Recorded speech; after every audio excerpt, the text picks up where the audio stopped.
Don Eustaquio Ramírez estaba sentado en su silla de madera vieja en la sala de audiencias del juzgado civil de la pequeña ciudad de Soria, con su gorra verde desgastada por el sol de 40 veranos en el campo y con el remo de madera de su barca de pesca apoyado en su pierna como un fiel testigo silencioso de su vida sencilla, sus manos curtidas con 73 años de duro trabajo en la tierra y en el río, temblaban ligeramente sobre la mesa pulida mientras intentaba mantener su dignidad ante las burlas crueles del joven abogado del Banco Industrial de Madrid.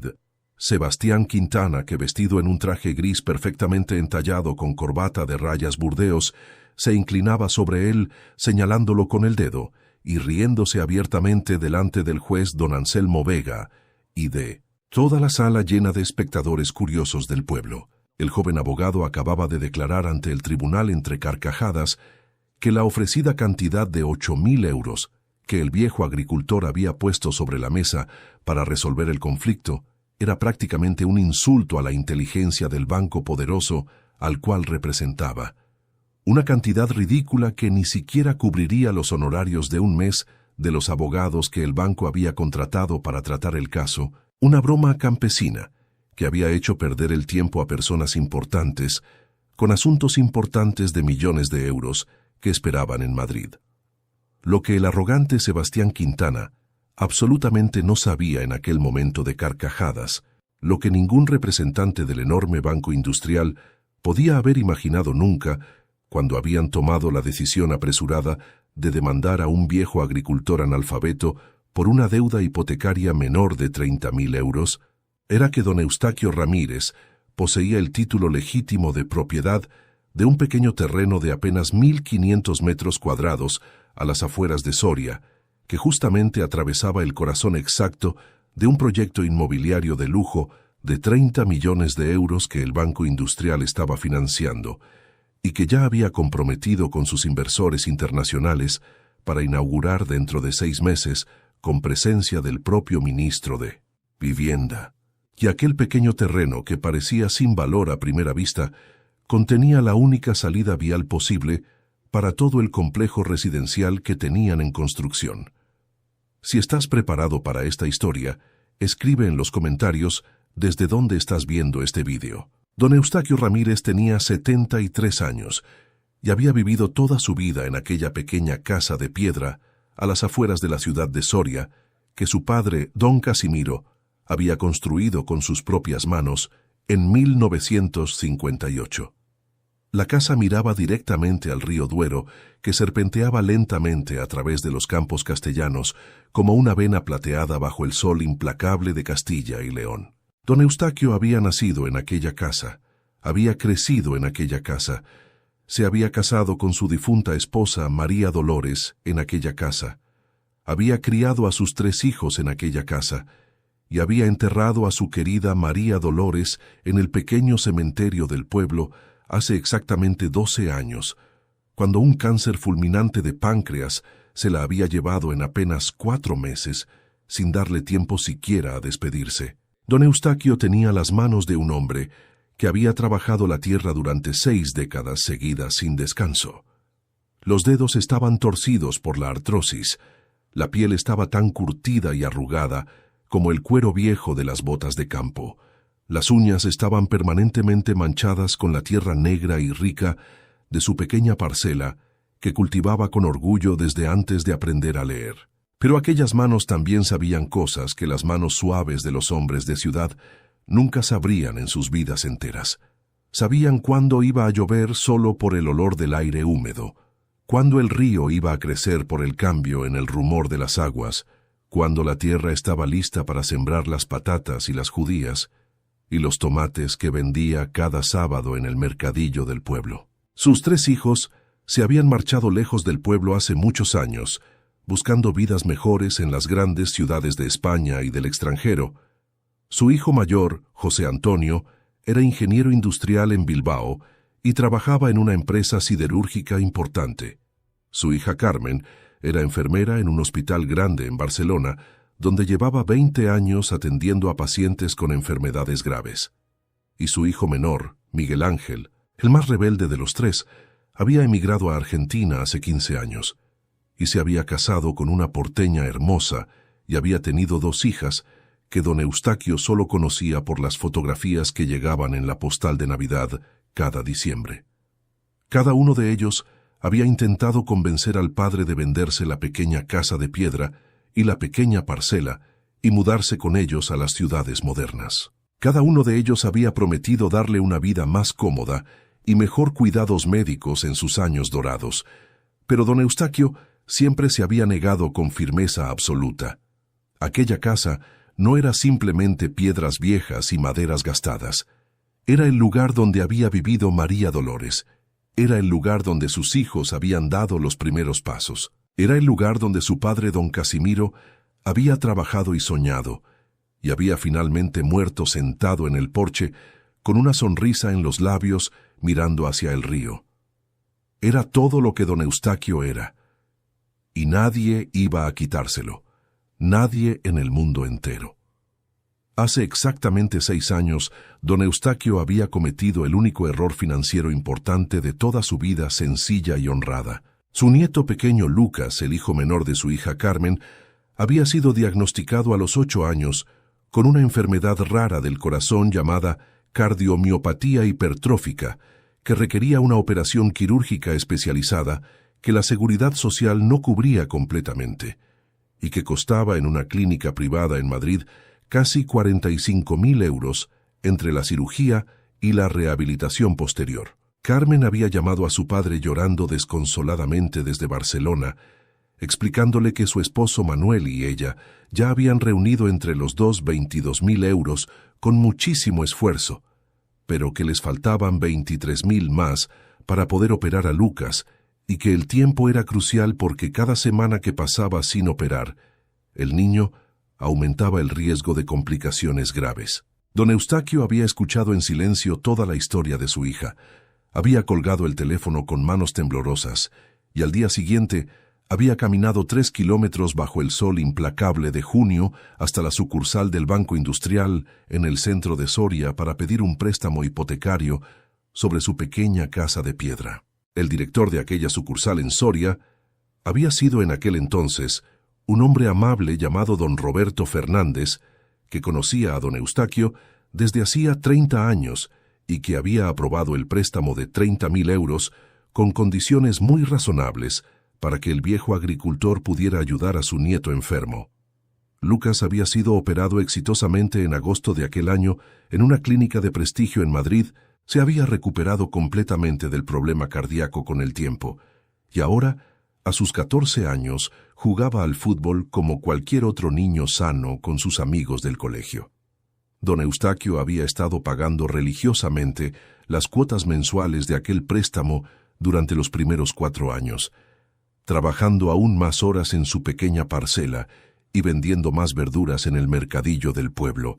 Pero hace 2 años, el Banco Industrial había sido absorbido por una entidad financiera mucho más grande con sede central en Madrid, y el amable don Roberto Fernández había sido jubilado prematuramente sin que nadie le preguntara su opinión, y todas las hipotecas pequeñas del banco habían sido transferidas automáticamente a un departamento centralizado en la capital donde nadie conocía personalmente a los clientes. Las condiciones del préstamo habían cambiado dramáticamente y, por sorpresa con la nueva administración, comisiones nuevas habían aparecido misteriosamente en los extractos. Intereses adicionales habían sido calculados retroactivamente, sin explicación clara. Y cuando don Eustaquio había llamado al banco varias veces para protestar y pedir explicaciones detalladas, le habían contestado con una grabación automática que lo dejaba siempre en espera durante 1 hora, hasta que finalmente se cortaba la llamada sin haber hablado con ningún humano. El viejo agricultor, que apenas sabía leer y escribir lo justo para firmar su nombre y para entender los precios del mercadillo, se había encontrado completamente perdido en aquel laberinto burocrático moderno. El proceso legal contra don Eustaquio había comenzado de manera completamente inesperada hace exactamente 5 meses, cuando una carta certificada con membrete del Banco Industrial llegó a su pequeña casa de piedra una mañana fría de febrero. La carta, escrita en un lenguaje legal complejo que don Eustaquio no podía entender por sí mismo. Le anunciaba que estaba en deuda con el banco por la cantidad de 30.000 euros que incluía el capital pendiente, más todos los intereses moratorios acumulados, más las comisiones administrativas, más las costas legales anticipadas.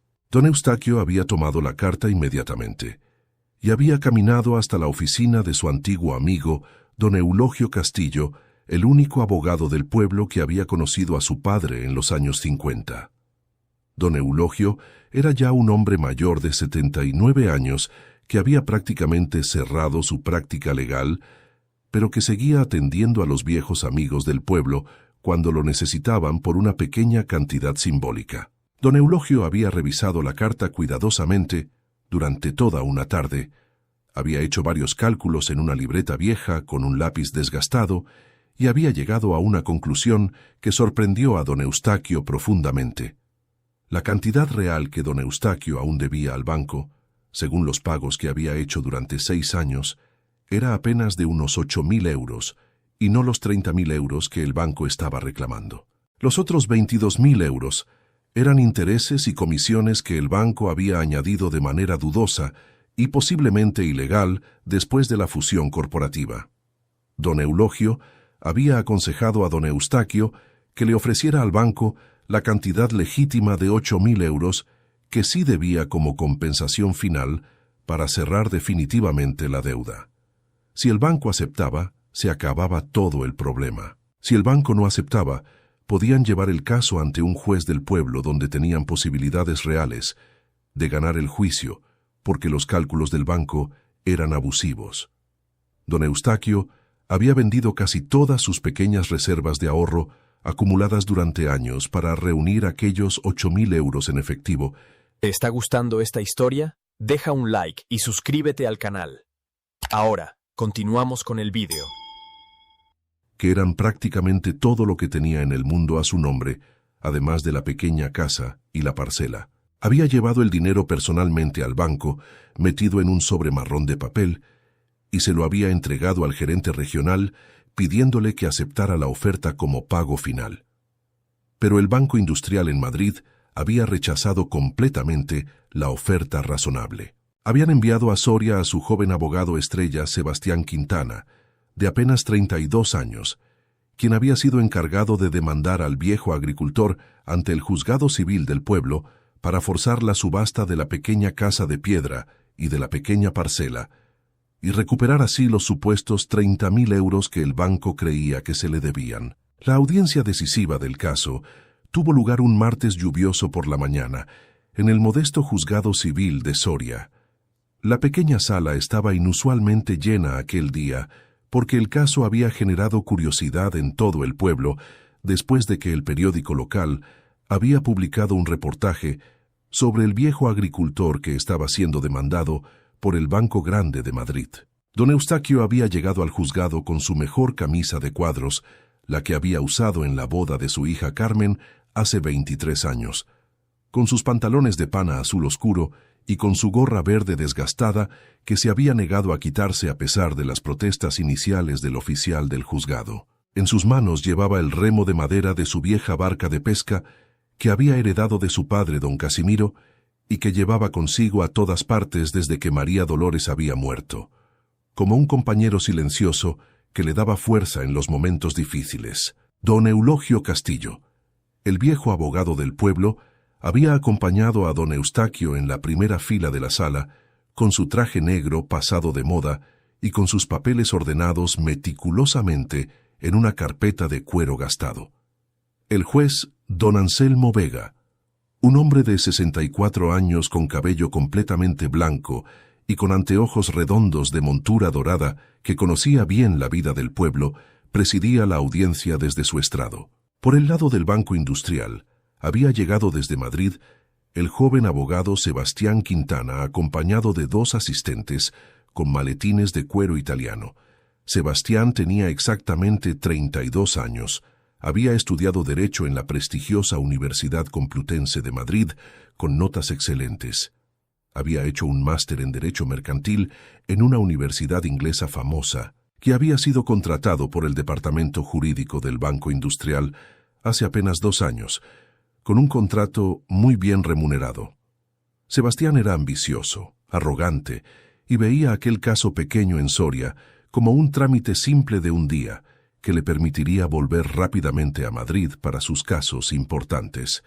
Cuando don Eulogio se levantó respetuosamente para presentar la propuesta de su cliente de pagar los 8.000 euros que realmente debía, Sebastián no pudo contener una risa abierta y desdeñosa que resonó por toda la sala.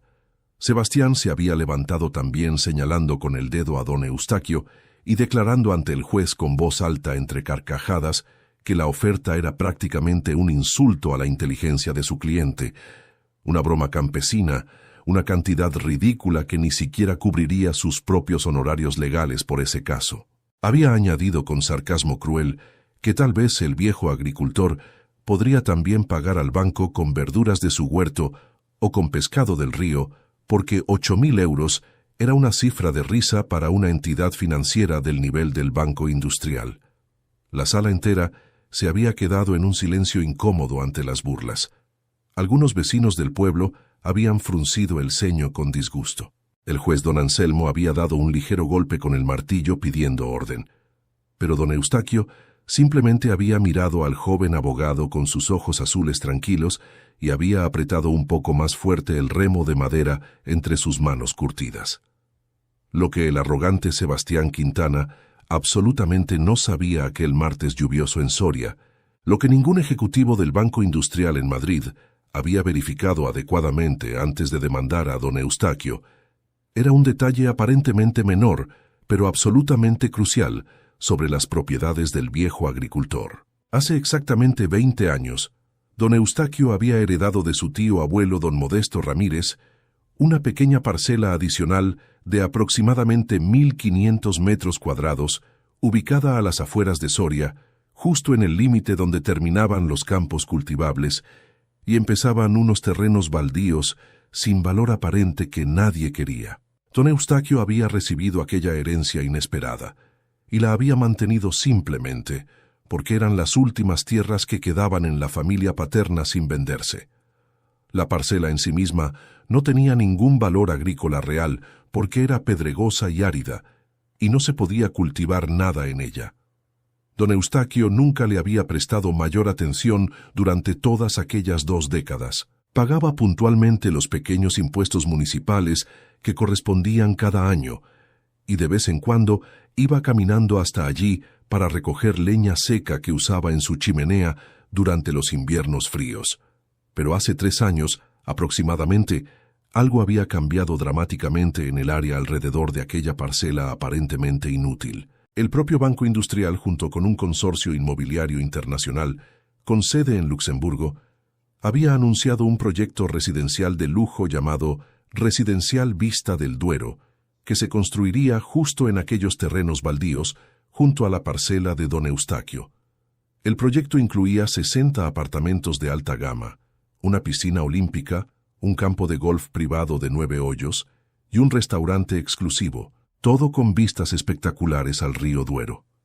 El presupuesto total del proyecto era de 30 millones de euros, y el banco había comprometido ese capital con inversores internacionales, prometiendo entregar las primeras viviendas dentro de 6 meses, con una ceremonia oficial de inauguración, a la cual asistiría el propio ministro de Vivienda y la prensa nacional especializada. Lo que el banco había completamente pasado por alto en sus prisas y en su arrogancia corporativa era que la única salida vial posible para el complejo residencial debía pasar obligatoriamente por encima de la pequeña parcela de 1.500 metros cuadrados que pertenecía legalmente a don Eustaquio. Los planos urbanísticos aprobados por el ayuntamiento mostraban claramente que sin acceso a través de aquella parcela, el complejo residencial completo quedaría aislado sin acceso vehicular y sería legalmente inhabitable según las normas urbanísticas vigentes.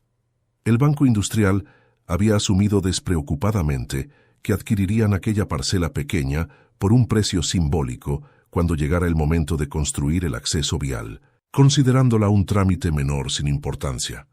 Nunca habían imaginado que el dueño de aquella parcela aparentemente sin valor sería el mismo viejo agricultor al que estaban demandando humillantemente por 30.000 euros en aquel pequeño juzgado del pueblo. Don Eulogio Castillo, el viejo abogado, había descubierto esta conexión fundamental hace solo 3 semanas, mientras revisaba minuciosamente todos los registros de propiedad de su cliente. Había guardado el secreto en silencio absoluto, esperando el momento perfecto para revelarlo, y aquel momento había llegado precisamente cuando Sebastián Quintana se reía descaradamente de la oferta de 8.000 euros frente a todos los testigos del pueblo. 6 meses después de aquella audiencia memorable en el juzgado de Soria, don Eustaquio Ramírez estaba sentado tranquilamente en el porche de su pequeña casa de piedra, mirando hacia el río Duero, como hacía cada atardecer desde hacía décadas. Pero esta vez había una pequeña diferencia importante en su vida sencilla. Sobre la pequeña mesa de madera junto a su silla había una taza de café caliente que su nuevo asistente personal, don Pedro, le había preparado momentos antes. Después de que don Eulogio reveló dramáticamente al juez don Anselmo y a un Sebastián Quintana, cada vez más pálido y silencioso, la propiedad legítima de don Eustaquio sobre la parcela vital para el proyecto residencial Vista del Duero, todo había cambiado completamente en cuestión de horas. El juez había suspendido inmediatamente la audiencia y había convocado una reunión privada con ambas partes, donde había recomendado al Banco Industrial reconsiderar urgentemente su posición agresiva. El director general del Banco Industrial en Madrid había viajado personalmente a Soria al día siguiente con un equipo completo de abogados y consultores inmobiliarios para negociar con desesperación. Don Eustaquio, respaldado por don Eulogio, había sido absolutamente claro en sus condiciones no negociables. Quería que se cancelara inmediatamente la deuda hipotecaria abusiva. Quería una compensación justa por la parcela que el banco necesitaba con urgencia. Y quería una disculpa formal y por escrito del joven abogado Sebastián Quintana, entregada personalmente. El Banco Industrial había aceptado todas las condiciones sin discusión, porque no tenía absolutamente ninguna otra alternativa. La deuda original había sido cancelada inmediatamente. La parcela había sido vendida al banco por la suma justa de 650.000 euros, que era el precio de mercado real para terrenos vitales de aquella naturaleza estratégica. Y Sebastián Quintana había viajado humillado nuevamente a Soria una semana después para entregar personalmente una disculpa formal por escrito a don Eustaquio en el porche de su pequeña casa. Sebastián había sido despedido del Banco Industrial poco tiempo después por haber manejado tan mal el caso, causando un escándalo nacional cuando los periódicos económicos publicaron toda la historia con grandes titulares burlándose de la arrogancia bancaria.